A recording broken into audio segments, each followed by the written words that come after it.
So the Democrats are doing the exact same thing, using this exact same tactic, this wolf in sheep's clothing, taking these fundamentally good moral things like empathy and compassion and equality and tolerance and justice and wrapping those words in around very bad things.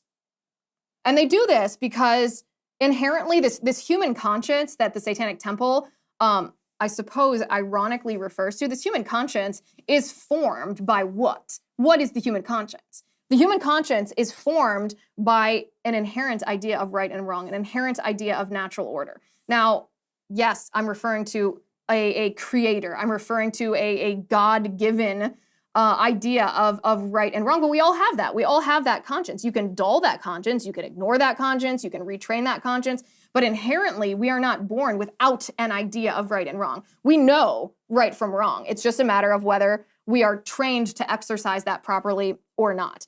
The Democrats wrap these inherently good words around inherently bad things and then deploy these things against us to try to trick us and exploit the good in our human nature to perpetuate really, really harmful policies. And we're seeing that with how they're treating the topic of race. Race has been brought to the forefront again because, first of all, the Democrats have decided that race is going to be their political cudgel. This is going to be how they try to divide the American people. They're going to pit us against each other based on what basis? On the basis of our skin color. And they're going to use this as their political vanguard to try to, as Barack Obama once said, fundamentally transform the United States. There has to be discord. There has to be dissatisfaction. There has to be unhappiness. There has to be resentment and anger for such a fundamental transformation to take place. When people are comfortable, when they're happy, when they get along, when there's equality, when there's prosperity, why would anybody agree to the discomfort of any kind of revolution or transformation? They wouldn't. They wouldn't need a transformation. Okay, so here's where we have Whoopi Goldberg of The View. They're still talking about the Tyree Nichols video because the Democrats, as we expected them to do, almost immediately proposed legislation, which they're calling police reform, in the wake of the Tyree Nichols video, as if, and first of all, just the fact the Democrats introduce legislation in the wake of this bill shows you that something is a little bit fishy because nothing those police officers did was condoned by police policy. Nothing, no crime they committed was allowed. That's why they were immediately fired. That's why they're charged with murder. They're in jail right now. They were arrested. Nothing that they did is a part of policing as an institution.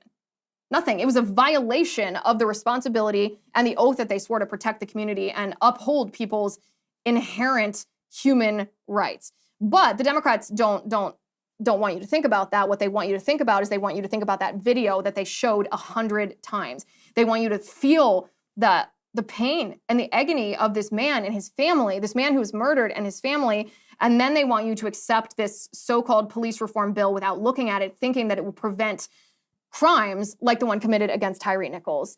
And this is Whoopi Goldberg's comment when it seems that the political appetite of the American people is not going to allow the Democrats to push through this police reform. She, of course, blames this on white people and suggests what should happen to white people as a consequence. Take a listen to this.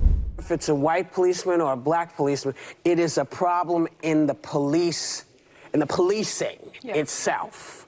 You know, things don't seem to make sense to people unless it's somebody they can feel or they can recognize. But how many times do we need to see white people also get beaten before anybody will do anything? I'm not suggesting that. So don't write us and tell me what a racist I am. I'm just asking, is that what people have to see in order to wake up and realize this affects us all?